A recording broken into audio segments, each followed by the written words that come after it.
Welcome to Unrestrained, the podcast series from CPI. Here you can enjoy conversations where professionals on all sides of crisis and behavior management relax and open up about themselves, their workplace, and their clients. You'll get the latest tips and trends from the best in the business, so tune in often to integrate their experiences with your own.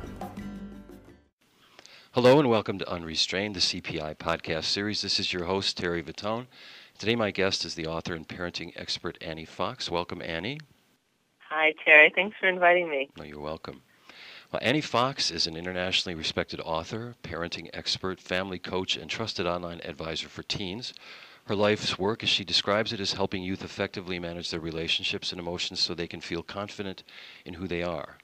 Annie graduated from Cornell University with a degree in human development before going on to complete her master's in education from the State University of New York at Cortland. After completing her degrees, Annie began working as a teacher.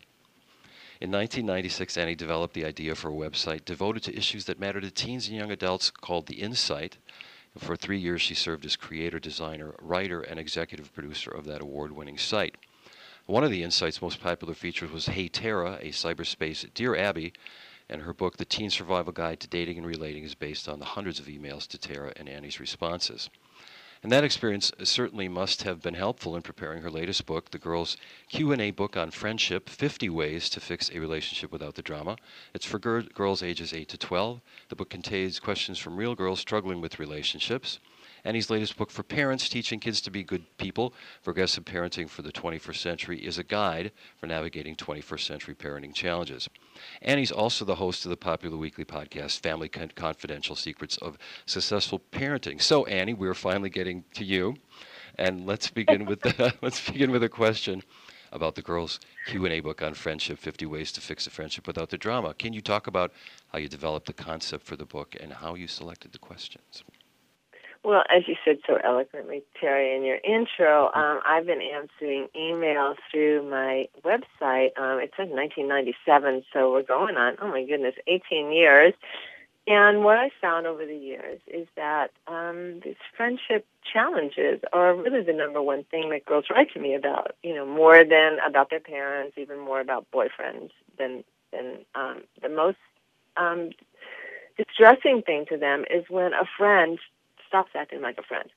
Mm-hmm. And I wrote books for teenagers, and then I wrote my middle school confidential series for 6th through 8th graders, and then it started to dawn on me that these friendship challenges really are skewing younger and younger. And so the idea for the book really was that I felt if I could give 8 to 12-year-old girls some tools in terms of how to resolve these friendship dilemmas, that by the time they got to middle school, they might be in a better place to manage the emotions that go with these and to effectively communicate things that they need to in a friendship. Mm-hmm.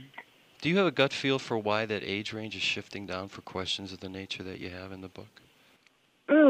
I believe it's because of the exposure to mainstream media and everything the kids see. They're always aspiring to be older than they are. And so if, for example, they're watching, a 9-year-old girl is watching a show that was really intended for 12 to 15-year-olds, that 9-year-old girl is already getting into the mindset of the characters on the show. And if they're dealing with these kinds of teen issues, there's your 9-year-old going in that direction. And so I think that exposure to media really is, in some ways, not forcing, but at least motivating kids to start thinking of themselves as older, more sophisticated, and that means that their relationships and the problems that they deal with are more sophisticated. Well, from what you're saying, it would seem to be very influential. Yes, it is. So, and my point is always that the adults who live and work with girls and boys as well can be as influential, if not more so, than their peers. So we need to not step away from that role. I see. Can you talk about how the book is formatted, like the concept, the layout of it? Yeah, I mean, I'm the Q&A woman. I mean, this is what I do. I built this whole career as being an advisor, and when I go to schools, I invite kids to ask me questions that are are troubling them. And so I'm very comfortable with the Q&A. And so I thought, okay, maybe I can just figure out a way to make it really simple where you've got a question about a friendship from a real girl and an illustration that is very pointed and sometimes over the top funny, so girls can see themselves. Sometimes it's overly dramatic. There's an illustration of a girl dissolving in a puddle of tears, a girl who feels that she's invisible, and in the illustration you're seeing right through her as if she's a phantom. I wanted to also obviously give the answer. So you've got a question and an illustration on one side, and on the facing page you have a very distinct, here's what you can do answer. And that's kind of the format. Great. I thought the illustrations were very effective and charming. Yeah. And could you talk about some of your, do you have a few favorite questions from the book? I do. I mean, there are 50 of them, and you think, oh, come on, really? 50 different friendship dilemmas? I easily could have done a second or a third volume. I think what keeps this work interesting to me, Terry, is after 17 years, the variety it's ever present. It's like, wow. I used to think I'd have heard them all, but no, here comes one I've never heard before.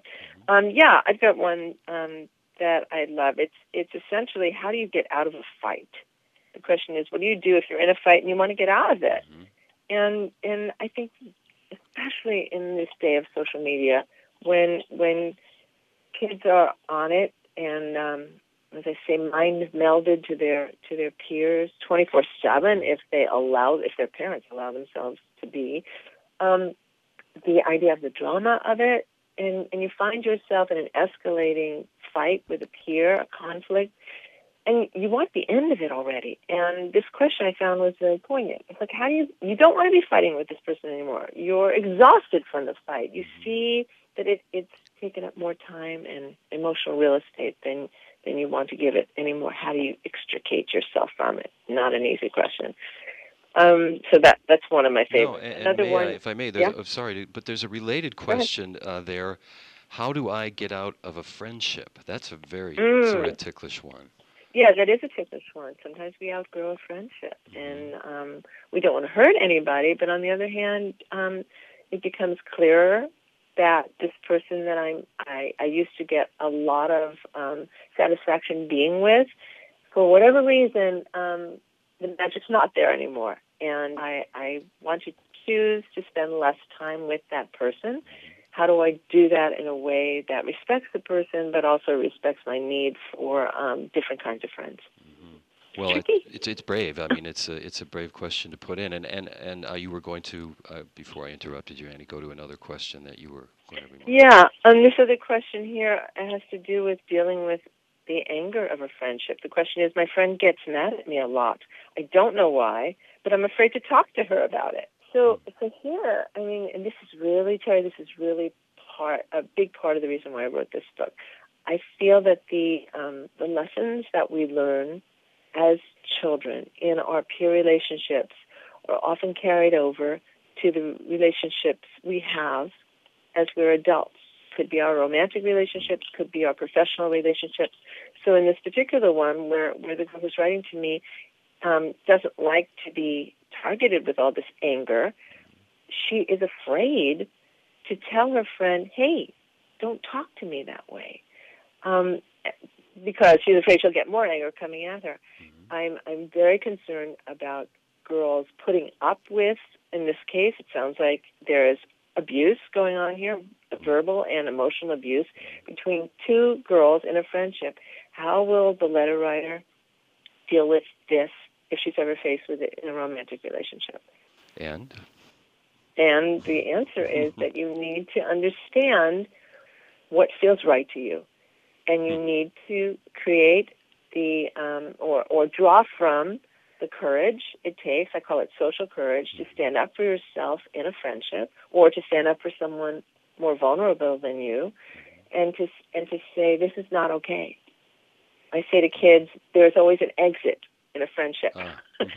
Sometimes you need to find it, and as I reference in the book, take a vacation from the friendship. It's great that kids would be able, I think, with a clarity of mind, to give themselves permission to do that and know that they can make that sort of decision for themselves if they're in an abusive situation.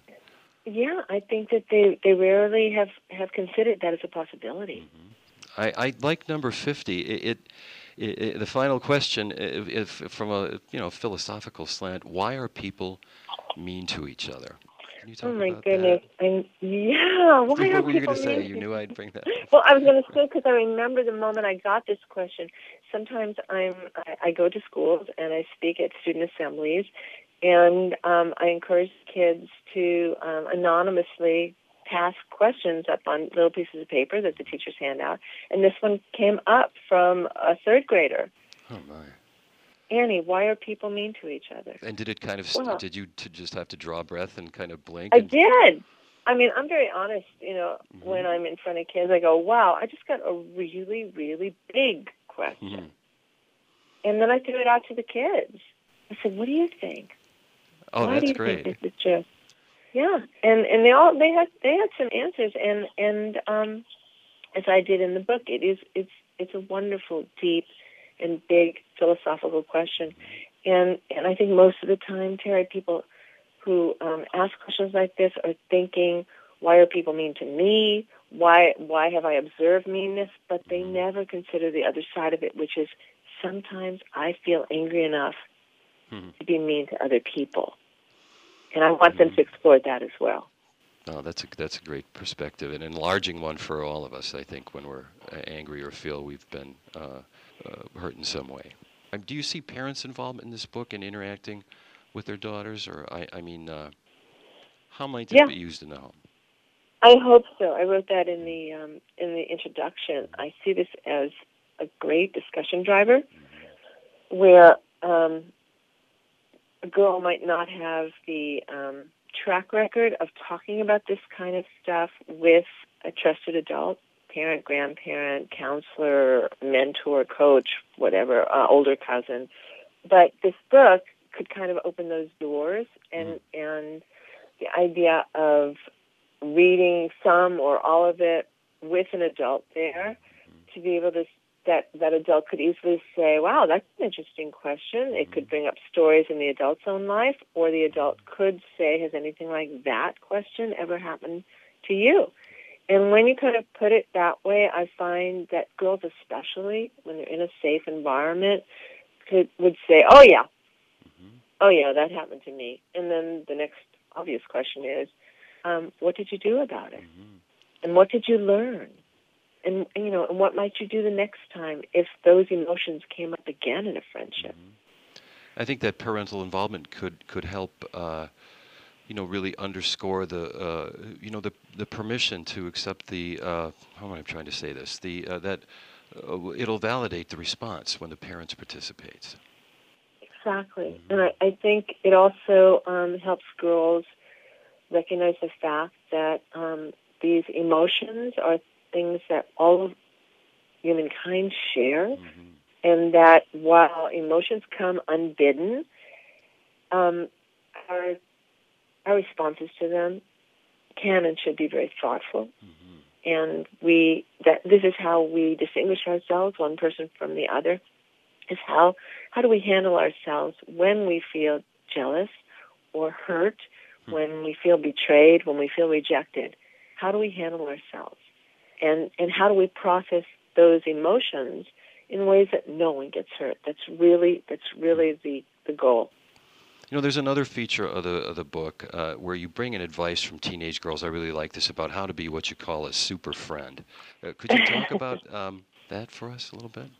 Yeah, I had it in mind that, my voice is in here, obviously, with every answer, but I thought it might be cool to reach out to 14 to 18-year-old girls and ask them what they've learned from friendship. Essentially, I crowdsourced this. I wrote to some of the older girls who write to me on a regular basis, and I said, hey, I'm writing this book for younger girls. What advice would you give a younger girl about friendship? And I got some just wonderful. I could have done a whole book just on that. It was kind of hard to, but for an example, Michelle, age 14, says, be genuine and don't try to fit in if you're not comfortable with it. People see right through that. That's good. It's really great. It's like something you can put in a fortune cookie. I mean, really. Yes. And here's another one. You and your friend don't have to agree with each other on everything. Don't get into a huge debate. Respect each other's differences. 15. Well, Yeah. that's embarrassing for us older people. Maybe. Well, that's tremendous. Is there? Well, I would like to move to since you've got such great material out. I'd like to move to teaching kids to be good people. If we could talk about that a little Okay. bit. Are there anything Sure. you'd like to close with about the girls' Q&A book on friendship? Well, I would say to adults that girls have lots of questions about friendship dilemmas and peer conflicts, and they often either have the sense that we as the adults in their lives don't have time, or that maybe we as the adults in their lives think that the girls should be able to handle it on their own. We've seen time and time again, especially with social media, that girls fumble and stumble and often make unintentional mistakes that hurt other people, and the results can be very long-lasting and deep. So I would say to any adults who are listening, please make yourselves available to listen to the girls in your life, because these friendship issues are important to them, and they really need us to hear what they have to say, and hopefully to coach them in the direction of being more compassionate and being more socially courageous, as I say, to stand up for themselves and for other people. So girls' friendships are important to them, and we can help them. We can influence them in positive directions. Well, that's a great takeaway, and we certainly wish you great success with the book. Thank you. And let's go over to another great read, Teaching Kids to Be Good People, Progressive Parenting for the 21st Century. Now, in researching your book, Teaching Kids to Be Good People, you looked to the internet and crowdsourcing to provide a definition of what exactly good people are. Could you talk about that process and the concepts that reappeared in the answers you received? Yeah. In my work, Terry, it's really, I'm a character educator. Really, that's kind of, over the years, this is kind of what I've synthesized it down to. What is it you do, Annie? I help adults, help kids develop a moral compass. And what is that about? That's about doing the right thing. So I thought, okay, I want to write a book about what that process might be like for parents at any point in the parenting journey. And so I came up with this idea of, I want to help parents teach kids to be good people. But first I got stuck on that word good, because everybody has their own definition of what goodness is. What is that? Is there some universal truth about that? Is it a universal understanding of what it means? So I sent out hundreds of emails to people I know, professionals in the field, Great question, counselors, by the way. educators, and say, okay, when you say someone is a good person, he's a good person, she's a good person, what exactly are you thinking? What do you mean? And I got back hundreds of really, really thoughtful responses. I could write a book just on that. But when I kind of boiled them all down, I came up with 8 character traits that continue to kind of resonate in all the emails. So, we talked about emotional intelligence. That is, knowing how you feel and being able to empathize with other people. So there was empathy, there was respect, there was a sense of being helpful. Another thing that was resonant was what I call social courage, standing up and doing the right thing despite the fact that other people were watching and might judge you harshly. That sense of knowing this is what's right, and to hell with other people's opinions at this moment. This is the right and proper thing to do, and it really all comes from that sense of wanting to be helpful. So I think when I got all the 8 things, which became the 8 chapters of the book, I thought ultimately a good person is someone who actively looks for opportunities to ease the suffering of other people. Well said. Because, you can say, oh, a person is kind. A person, I feel for you. Well, I don't know. Feeling's not enough. You need to be able to translate that into action. So if you see someone who's hurting, yes, it's good that your heart kind of cringed a little and you feel bad, but that's a nice person. The difference between being a nice person and a good person is that you take the extra step in the direction of that person and you find out, what can I do to make things better? So you talked a bit about the organizational structure of the book with the 8 chapters on the eight key concepts that reappeared in the answers. But there's also repeated sections that are really interesting. You have things called real-world assignment and what would you teach, and conversations that count. And I think our listeners it's really interesting to describe this sort of ingenious way you've structured this book. Well, I have a master's in education, so I'm a teacher. So it's not just to be, here's some good ideas. I really want people to put them into practice. And so within each of these sections, I gave parents or any of the adults who are reading the book a real-world assignment.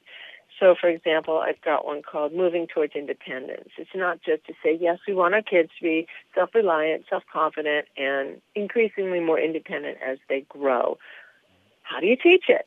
So it's like, okay, if this is a real-world assignment, and part of this is to actually teach some skills that kids can go away with, that assignment of moving towards independence really starts with the reader, the adult, thinking back. And often I ask my reader to make connections between the parent they are and the parent they had.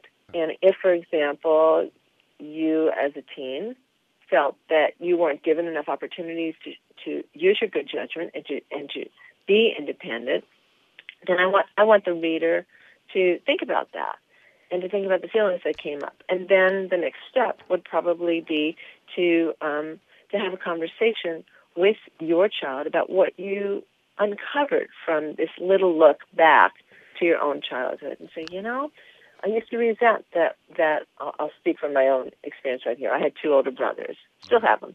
And it seemed to me that they were given more independence than I as the youngest and only daughter.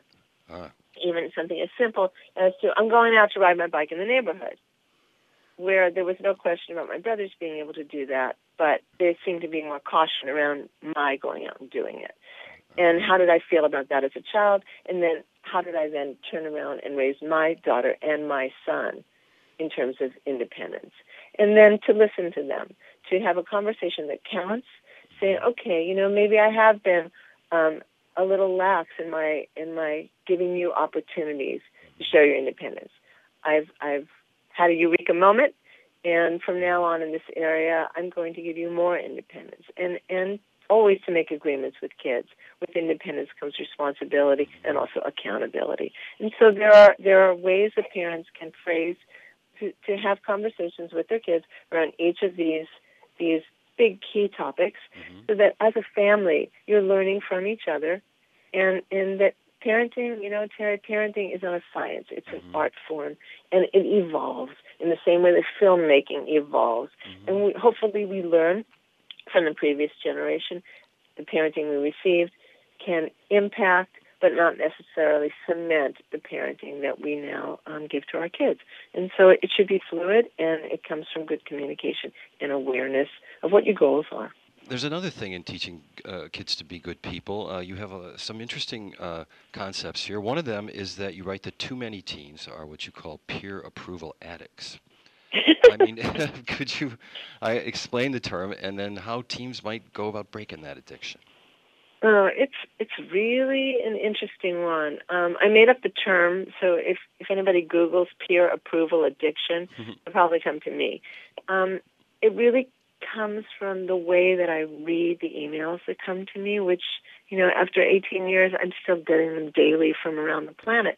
And the question came to me as I'm reading these. I said, okay, here's a kid who's describing a situation.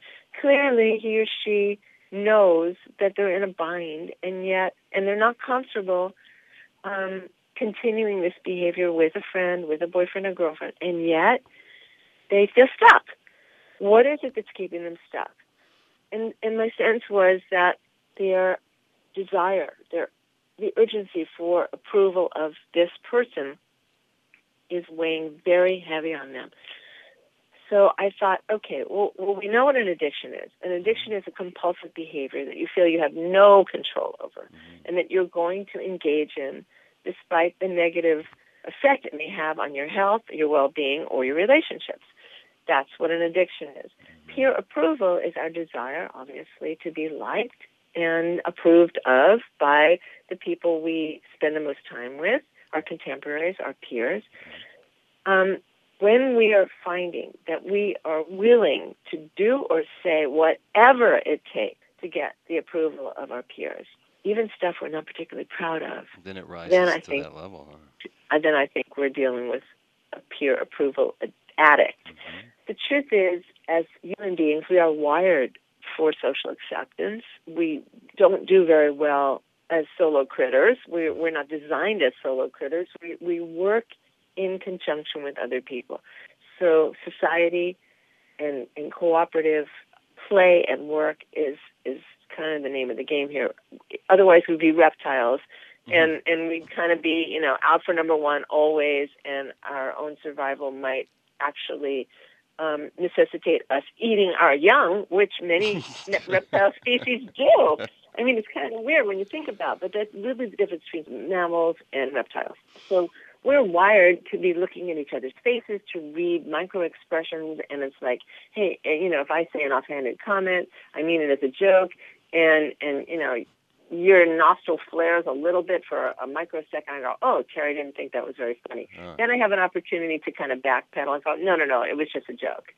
So we are constantly trying to gauge and re-gauge our responses, and we're trying to stay in the good graces of the people around us. It makes sense. Yes. But the problem is, part of the problem is that when we're adolescents, it's heightened.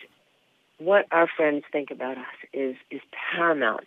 And when you take away our ability to read visual cues, and you do that when you spend most of your time with your head down on a screen, then we are more likely to make mistakes. We are more likely to get dragged into other people's feuds, and more likely then to pile on when someone has been chosen as the pariah. And none of this bodes very well for our own personal social development or for the development of healthy friendships. It's funny that devices that may purport to make us more social might ironically do the opposite. Oh, my goodness, yes. I would totally agree with that. And the idea of connections is something that is fascinating to me as well. The cover of my book has a thumbs up and a thumbs down in teaching kids. And this thumb up, this liking on Facebook, this now universal symbol, is often what kids live and breathe for. I've heard about kids who might post something on their Instagram account, and if they don't get a certain number of thumbs up and like what you just posted, they won't want to go to school the next day. I mean, this seems so crazy to us as adults. Well, some people who, for instance, professionals that post on LinkedIn are very concerned about how the popularity of their posts. So I'm not sure if that's directly analogous, but no, it is directly. It's exactly. It's peer approval addiction. But if your self-worth is based on someone clicking like or not, or unliking something, then how fragile are we? Parents need to show. Yeah, let's go there. I'm sorry, Annie. I was just going to say, because it bridges into the concept of progressive parenting. Yes. Progressive parenting, as far as I'm concerned, is holistic. It's humanistic, which means we're talking about the entire person, not this one little corner of their life, which is, for kids, that little corner used to be me and my friends. Now that is huge. It takes over all the acreage. And I think that emphasis is unbalanced, it's misguided, and it then leaves kids with a sense that who they are is really only a reflection of what other people think. And that's not how we live our lives. Yeah, it's like I am only as good a person as my friends think I am, and that comes from accumulation of thumbs up. How many friends do I have? How many LinkedIn connections? How many Twitter followers? No, that's really wrong. That's really wrong. And if parents don't counterbalance that skewed idea of what it means to be a good and valuable person, then they are in fact feeding their children that erroneous idea. They're agreeing with the implicit message that is the bellwether of your value. That's it. That's the measuring stick. Use it, embrace it, and go out and get more likes.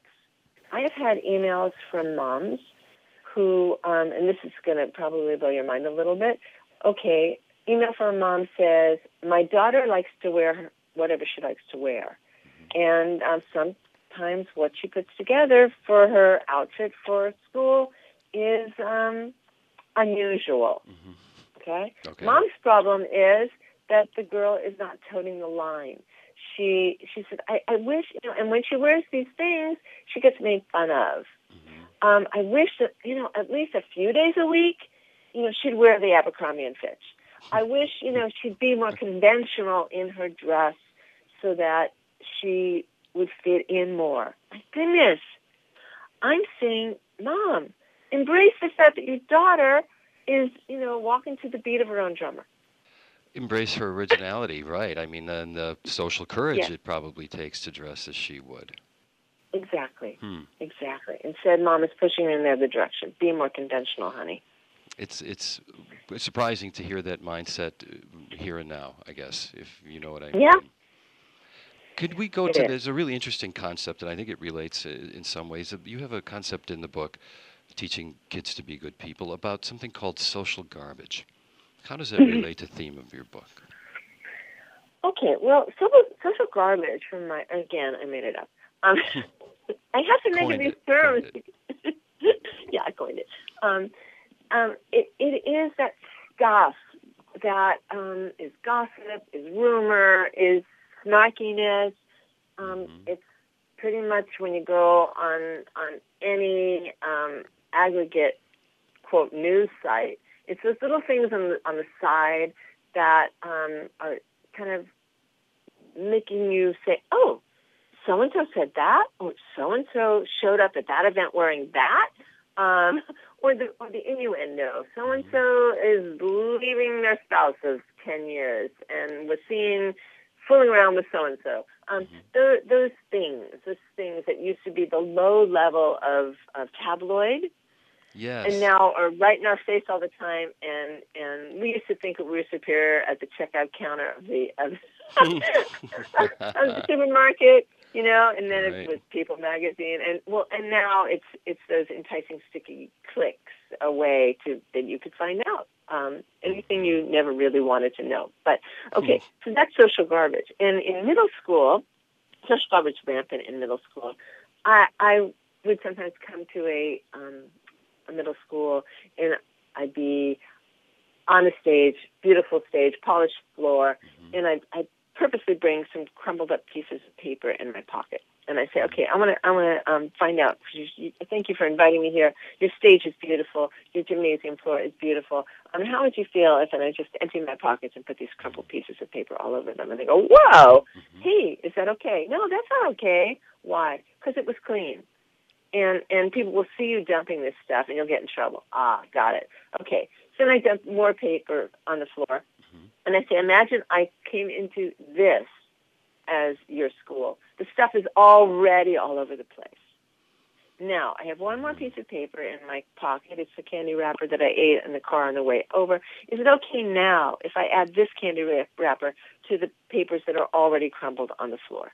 Would that be okay? And some people say, yeah. Why? Because other people already did it, and no one will notice. You won't get in trouble. But there will be some kid, Terry, who will say, no, it's never okay to add to the garbage. And I go, yes, okay, 50 points for you.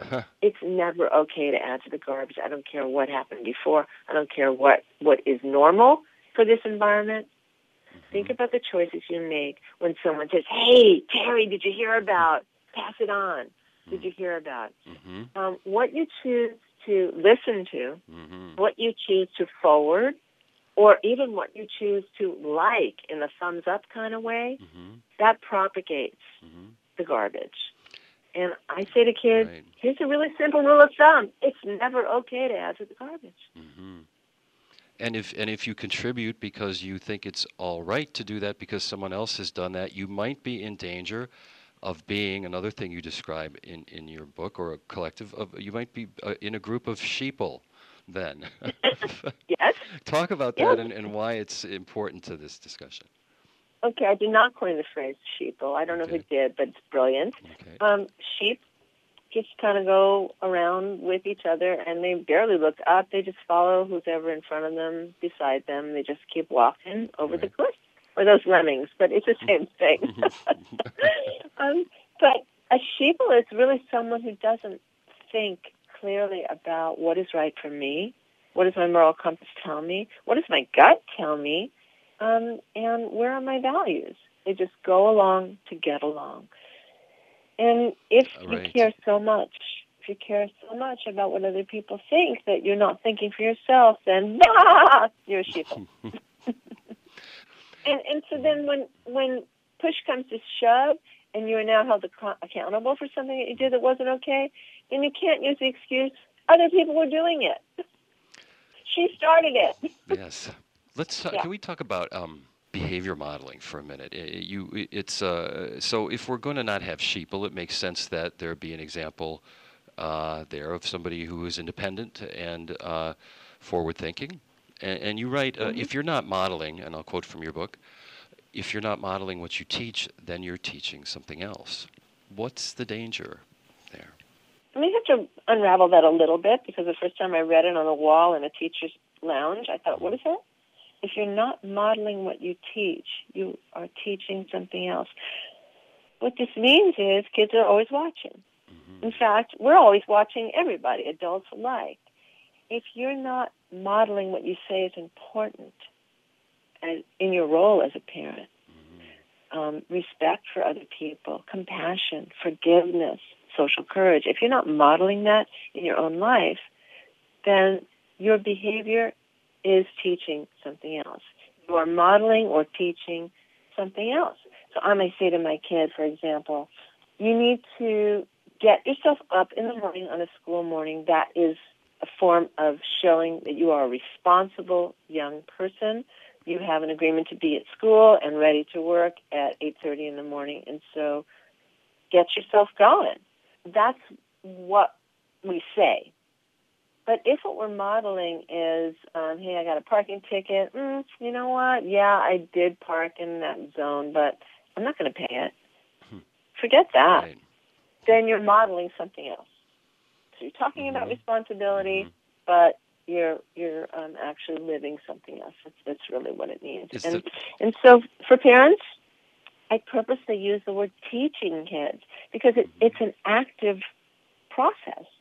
You need to not only watch what you say, but you've got to watch what you do, and you've got to live the kind of life that you hope your kids will emulate. That's a transmission of values. It's like in so many scenes in movies where the parent lights up while they say "don't smoke" to the kid. I mean, you see that over and over, right? Yeah, or grabs for a drink to relax when you're saying, find healthy ways to de-stress. Teaching kids to be good people has a lot of great advice in it. I enjoyed it a lot. I would ask you, is there one particular takeaway you want to tell our listeners about the book? Yeah. Teaching is an active role, as I just said. And you may not be a teacher, because all teachers, my opening line in the book is, all teachers are not parents, but all parents are teachers. And I want parents to really think about what that means. You might not have had a very good experience in school. You may not have felt you ever had a teacher who understood you. You may not have had a very good relationship with your own parents as models for, being a good person. However, you are now a parent. And regardless of the past, you need to figure out a way to teach your kids those values that you deem important to the character development. If you need help doing it, get the help. And sometimes that help involves unlearning some of the things that you learned growing up from your own parents. And that can be a very valuable process as you're starting on this journey. But even if you've been a parent for a while and now have a realization, now as my kid is becoming more independent, I'm seeing certain things in his or her character that I don't particularly like. What is my role here? Well, your role is always as number one positive influencer, or it should be.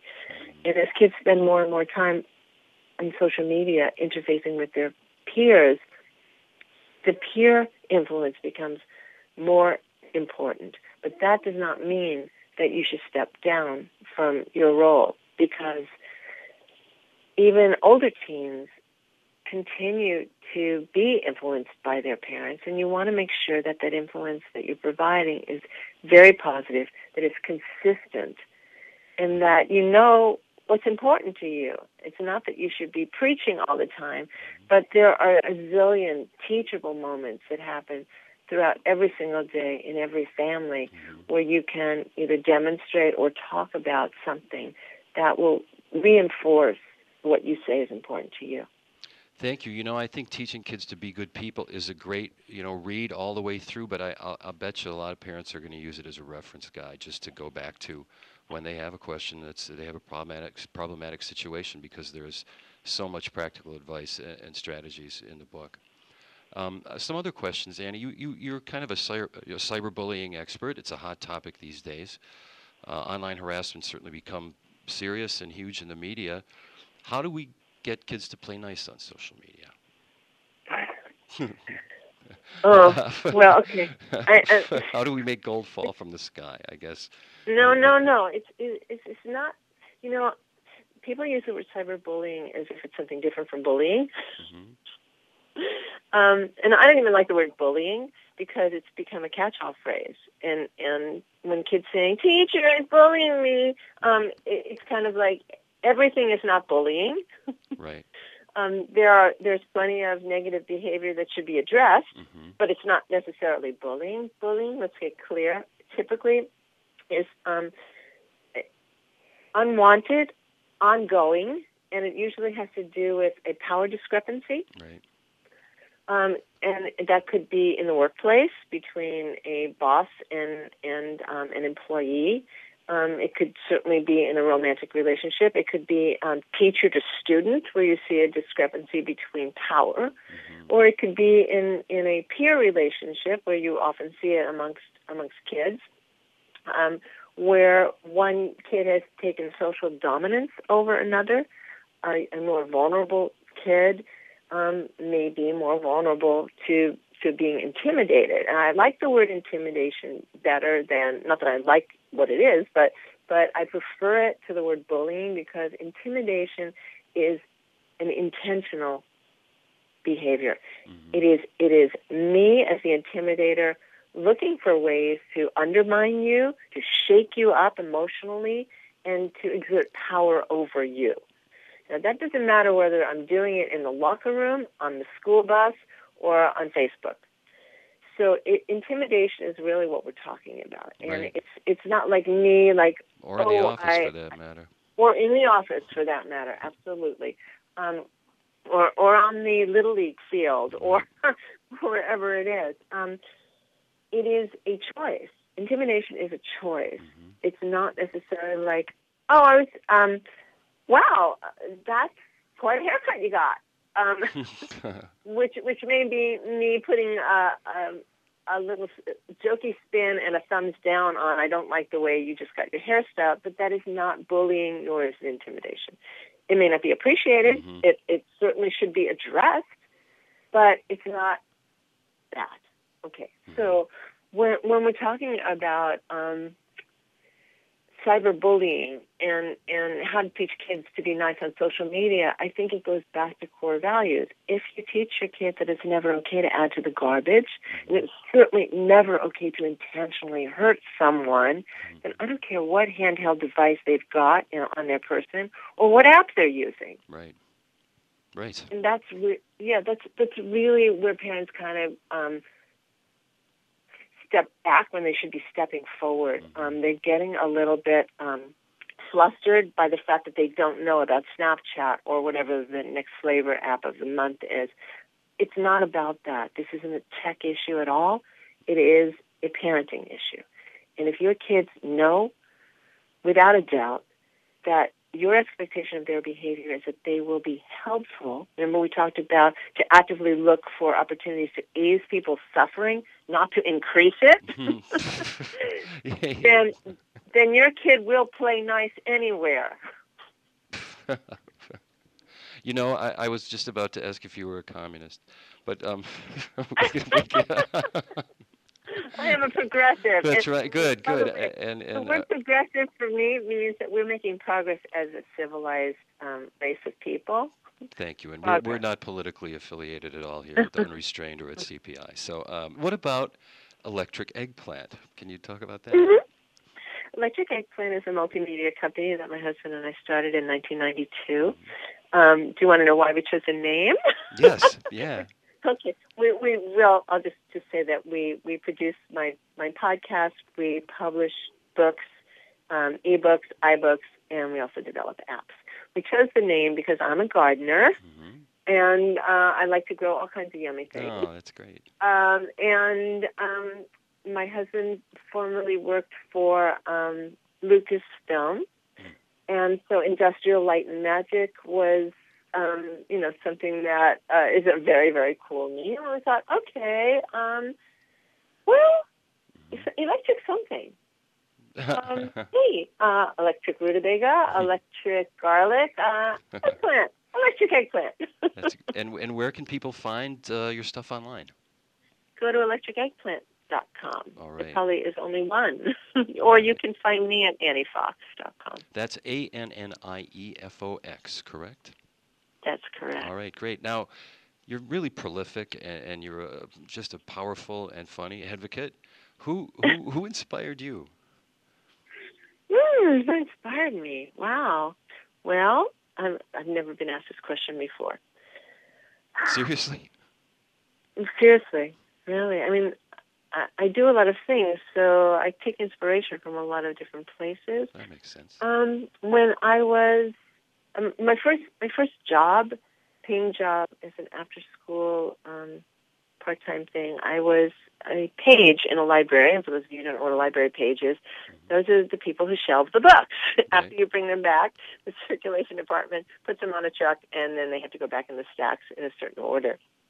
So that was an after-school job I got when I was in the 10th grade. Oh. And I was inspired by people who had a lot of books on the shelf, like Pearl Buck, or, it's like people who wrote a lot. They had a whole shelf of their books in the fiction section, and I was inspired and also motivated. I wanted to have a shelf of library books that were mine.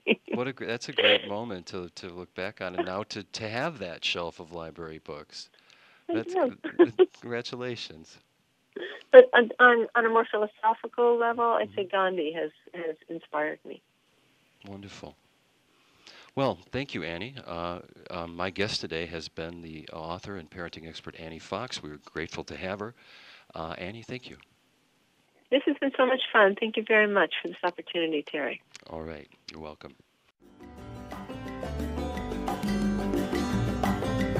Thank you for joining us today on Unrestrained. Please join us again next month for another in-depth interview with an expert in crisis and behavior management. Till then, this is your host, Terry Vitone, hoping your intention is prevention.